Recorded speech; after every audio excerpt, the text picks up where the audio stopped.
L'Union générale des travailleurs du Cameroun déclare la guerre à la capitalisation sauvage. La phrase a été lâchée ce jour par le président national de cette confédération des syndicats des travailleurs réunis en assemblée générale à la Chambre de commerce à Yaoundé. Le syndicalisme s'occupe de votre vie quotidienne. Les gens n'arrivent plus à satisfaire leurs besoins essentiels. Il y a donc lieu de déclarer la guerre à ce capitalisme sauvage qui est en train de tout prendre et de ne rien laisser au monde du travail. C'est question de vie ou de mort.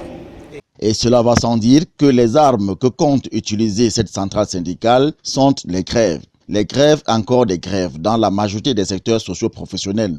Nous avons dit, nous allons lancer de plus en plus de grèves et des manifestations publiques. Il faudrait que nous utilisions les armes fatales. Il s'agit là des armes fatales. Qu'est-ce qui n'aura pas marché? Le dialogue social introduit par l'État semble battre des ailes. Vous avez vu depuis des années, une décennie aujourd'hui au Cameroun, nous avons essayé d'utiliser le dialogue social.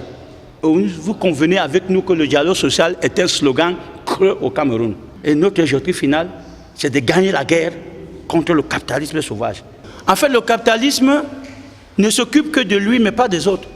Ne s'occupe pas de l'homme, mais s'occupe seulement de l'argent. Ce qui intéresse le capitaliste sauvage, c'est l'argent. Ce n'est pas des hommes. Il s'en fout des hommes. Que vous mourrez, que vous vivez mal, ce n'est pas son problème. Pourvu qu'il vous utilise et puis qu'il ait ce que vous avez comme argent et que ça revienne à lui.